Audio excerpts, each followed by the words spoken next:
Okay, seriously, I need someone to tell me if I'm losing my mind, or if my husband has officially become the most soulless corporate drone on the planet. I'm staring at an email right now. My hands are literally shaking, and my stomach just feels like a hollow pit. The subject line is burned into my brain. Inquiry regarding inappropriate conduct during the May 12th video conference. It's from his company's Human Resources Department. His HR department. Not his boss, not a concerned colleague, but the sterile, faceless entity that handles sexual harassment claims and fires people. He actually did it. He went to his own HR department and reported his own wife. The words don't even sound real when I say them out loud. Can you even fathom that level of betrayal? We're talking about a stupid, harmless prank, something that should have ended with a slammed door, a heated argument, maybe even some angry makeup sex later. It was a domestic thing, a marriage thing. Instead, he's meticulously turned it into a formal incident, a piece of paper in a file cabinet somewhere with my name on it. He's letting them investigate me, his wife, as if I'm some random disgruntled employee who keyed his car in the parking lot or stole office supplies. I mean, what the hell? He's actively helping them build a case against me to have some kind of formal black mark on file about this. For what? A joke. A stupid, silly, maybe slightly tipsy joke that was supposed to be for him. A desperate little flare sent up to remind him that he has a wife who exists outside of his endless spreadsheets and quarterly reports. And this is how he repays that desperation. By throwing me to the corporate wolves. He didn't just overreact, he made a conscious choice. He chose them over me. And I honestly cannot wrap my head around why he would want to hurt me like this. Let me give you some context, because I know how this sounds. I'm not some unhinged psycho trying to get him fired. I love Miles. Or at least, I love the version of him that used to exist before he got promoted to senior consultant at that soulless financial firm. That promotion was supposed to be a celebration for us, a step towards building our future. Instead, it was the beginning of the end. It was a slow fade at first, so subtle I almost convinced myself I was imagining it. He'd come home an hour later, then two. Then he started bringing his work home, his laptop glowing like a cold, blue third person in our bed, until I'd eventually give up and fall asleep to the sound of his furious typing. Soon, our dinner conversations, the few we had, revolved entirely around his projects, his deadlines, his insufferable boss, Richard. I know more about Richard's golf handicap and his daughter's equestrian competitions than I do about my own husband's inner world these days. He became a ghost in his own home, a polite, exhausted roommate who paid half the bills. The anniversary dinner I spent a week planning, the one I bought a new dress for, canceled an hour before via text message because of an unexpected client demand. The weekend trip to that little cabin we love, the one where he proposed under the stars, postponed indefinitely for a critical project launch. I have a whole graveyard of canceled plans and non-refundable deposits that serve as a monument to his ambition. I can't count the number of nights I've made his favorite meal, set the table, lit candles, only to eat my portion alone while his sat getting cold on the counter, eventually scraped into the trash, can like another one of my wasted efforts. It's a soul-crushing kind of lonely, the kind where you're in a house full of someone else's presence. His shoes by the door, his coat on the chair, the scent of his coffee from that morning. But you're utterly, deafeningly alone. And please don't tell me I didn't try to talk to him. I did. 100 times in 100 different ways. I tried being gentle and supportive, saying things like, "Hey, I miss you. Can we please have one night this week with no laptops?" I tried being direct, almost pleading. "Miles, I feel like I'm losing you." Each time, I'd get that same placating, tired smile and a variation of the same empty promise. "I know, Willow, I'm so sorry. Just let me get through this massive project.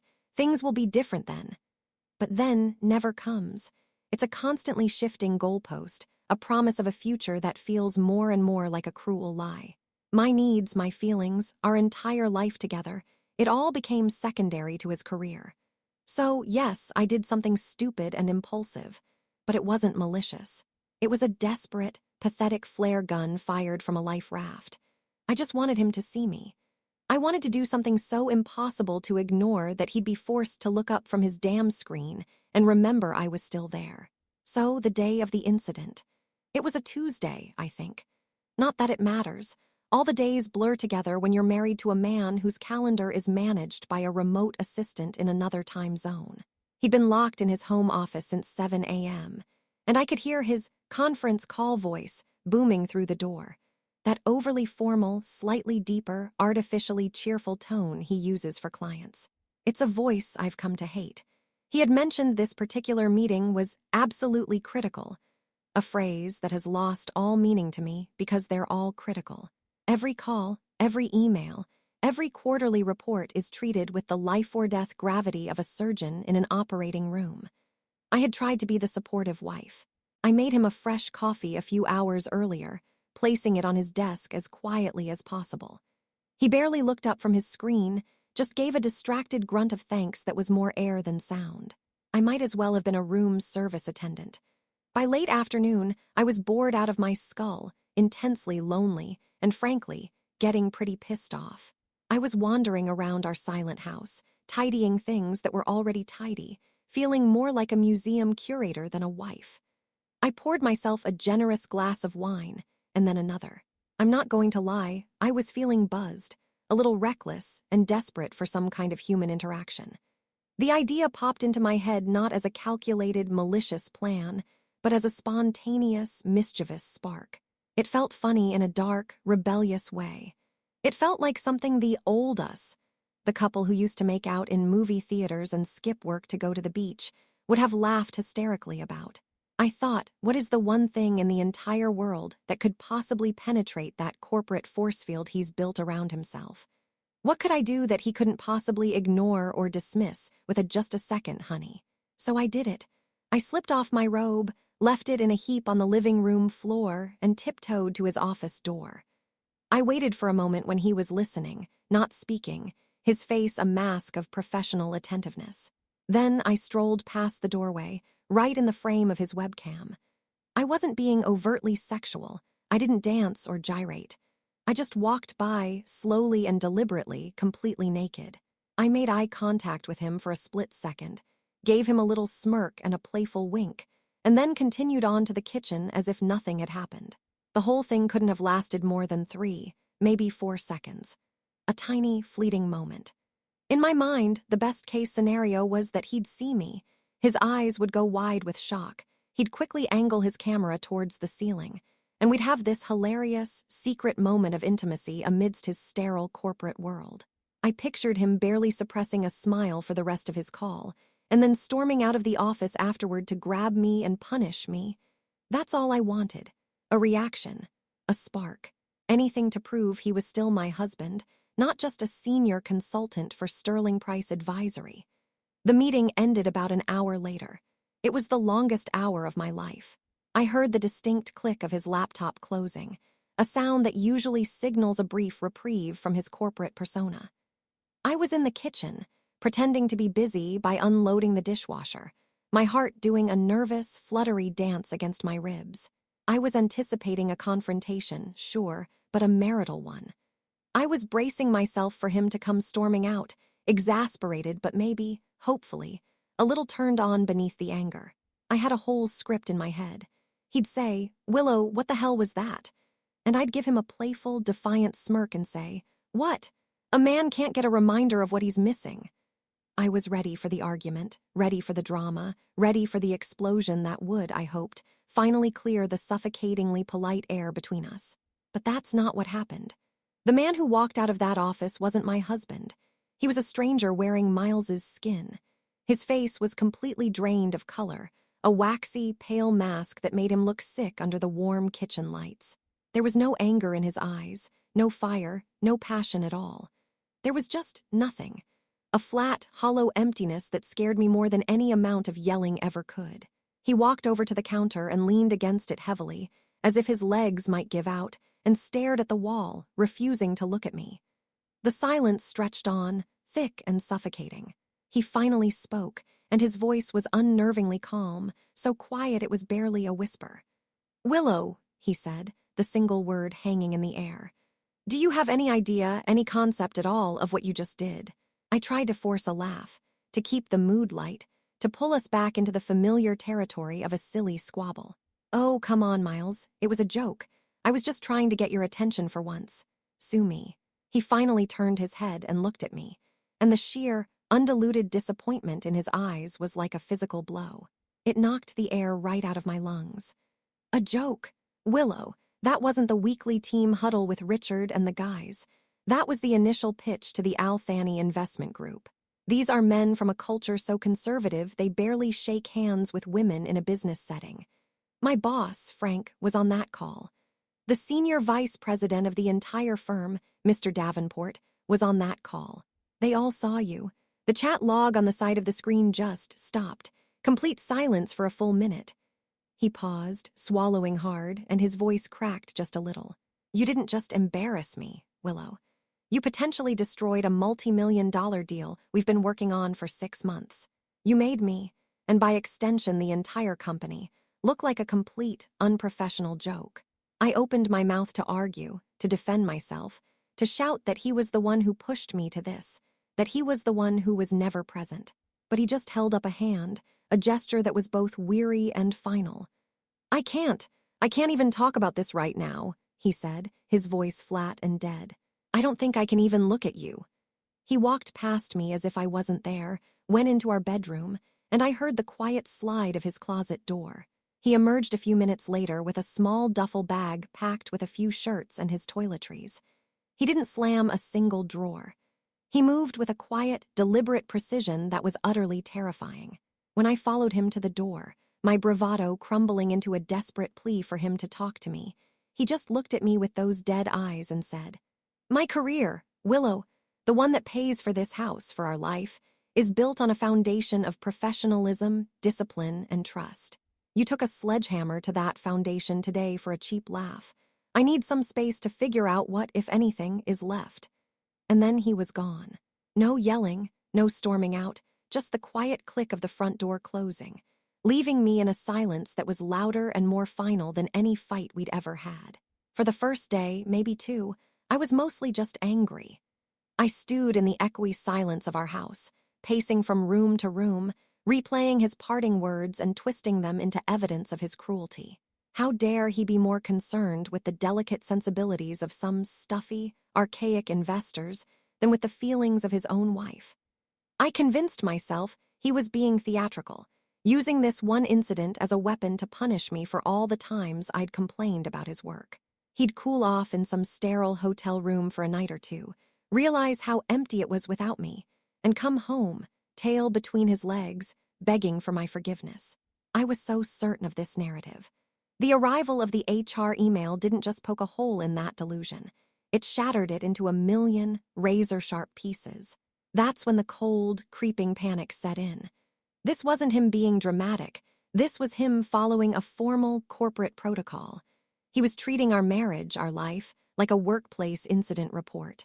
The sheer impersonality of it felt like a slap in the face. I started calling him, one message after another, my tone shifting wildly from furious to tearfully pleading. How could you do this to me, Miles? You're letting your soulless company get between us. This is our life, not a business transaction. Followed 5 minutes later by a choked sob into his voicemail. Please just call me. We can fix this. I'm so sorry, just come home. The calls went straight to voicemail, each automated message feeling like a personal rejection.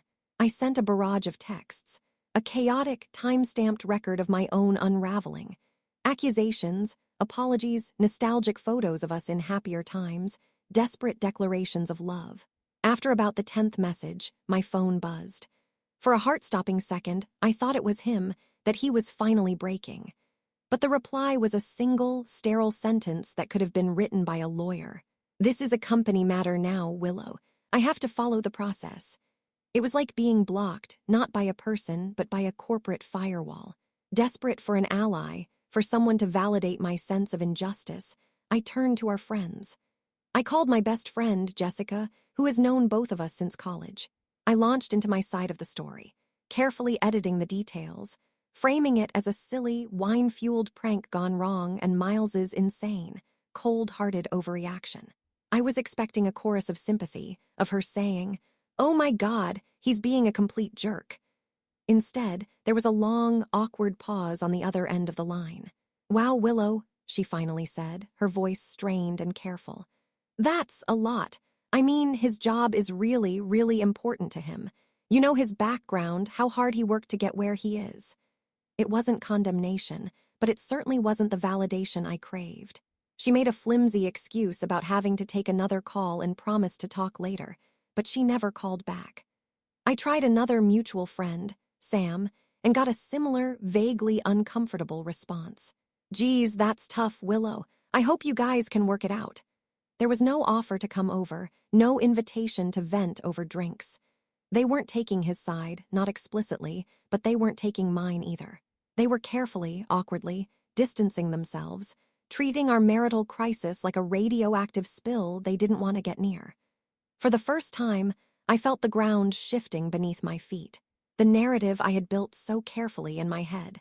The one where I was the quirky, neglected victim, and he was the unfeeling corporate villain, was starting to crumble under the weight of their silence. I was completely, terrifyingly alone in this mess I had made. It's been a week now. An entire week of sleeping in an empty bed that feels monstrously large, of jumping every time a car drives down our street, hoping it's him. The silence in the house is a physical presence. After my last call went to voicemail again tonight, a wave of something, desperation, anger, a need to feel close to him even if it was just through his things, drove me into his office. The room was exactly as he'd left it, neat and sterile, except for the coffee mug I'd brought him that morning, still sitting on his desk with a brown ring at the bottom. I don't know what I was looking for. Evidence of an affair, financial documents. I just started opening drawers, a frantic, pointless search for something. In the bottom drawer of his filing cabinet, tucked away beneath old tax returns and user manuals, I found a plain manila folder. It wasn't labeled. My heart pounded as I opened it. Inside wasn't what I expected. It was a collection of printouts for a surprise trip to Hawaii. Flight confirmations, hotel reservations for a beachfront bungalow, a list of restaurants he'd bookmarked. The departure date was for next Friday, the day after his critical project was scheduled to end. Tucked inside the flight itinerary was a card. A simple, elegant card with a picture of a beach at sunset. He hadn't filled it out yet, but on a sticky note attached to it, he'd scribbled a draft in his messy handwriting. It read, "To my incredibly patient wife, thank you for putting up with this monster for the last few months. My turn to make it up to you. Pack your bags. Love, M." I sank down into his leather office chair, the printouts shaking in my hand. He hadn't forgotten. He wasn't just pushing our life off indefinitely. He had a plan. A secret, beautiful plan just for us, waiting on the other side of this deadline he was so obsessed with. He was working towards an end goal, and I had been too wrapped up in my own loneliness to see it. My phone buzzed on the desk. It was Jessica, finally texting me back. "Hey, just checking in. You doing okay?" I stared at the screen, my thumbs hovering over the keys. I typed out a reply, the lie coming so easily, so automatically. Better than ever. Finally free from that boring workaholic. His loss. I hit send, the words a hollow boast in the silent room. Then I turned off the phone, dropped it on the desk, and pulled the handwritten note from the card. I smoothed out the crumpled paper, holding it tight in my fist as I sat there in the dark, the smell of his coffee still lingering in the air. And for the first time in a week, I finally let myself cry.